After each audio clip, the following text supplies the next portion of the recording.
Alright, this is part 2. So I have this end capped off. They still have an entrance through here to get to their hive. And so I'm cutting all the way down the center because I'm thinking that their comb ends here, which is probably a good 3 or 4 foot section. And that stump over there has another 2 or 3 feet of hive, but that's the old hive and this is the new hive. This is where all the bees are at. There are no bees in that hive over in that other trunk. So instead of me making one big long video of you watching me cut this trunk apart, I'm going to save you the boringness, and I am just going to cut this up, and then I'll show you what I do after that. So until then, bear with me. This is part 2. The bees have an opening which goes all the way straight into the hive. They're fine. It's capped off, which the reason I capped it off is because, for one, when I'm traveling down the road with this big trunk, I don't want the bees to fly out.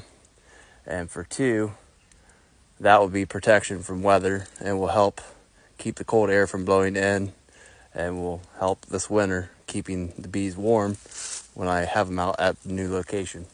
So, and the reason I'm doing this is because, yes, this is their home and they're staying in their home. I'm not taking them from their home. I'm just taking their home and bringing it to a new location to where they can prosper. Because right now, I mean,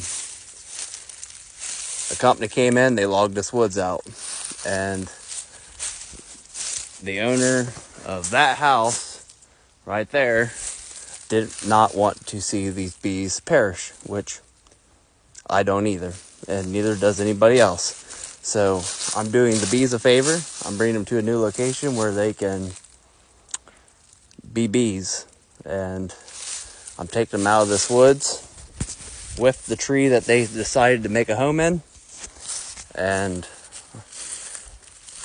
we're going to be one big happy family once I get them to their new location. So bear with me.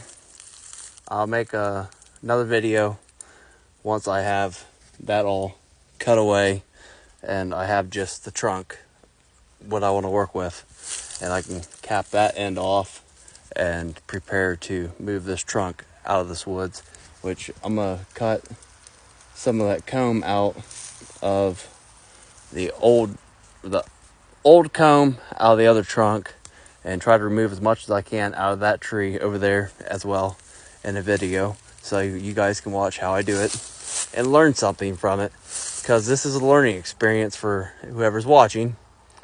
This isn't my first rodeo, and it's enjoyable to watch. So bear with me. Stay tuned. Part 1, part 2, part 3, part 4, part 5, however many videos I have to make of this project will be posted on my profile, right there.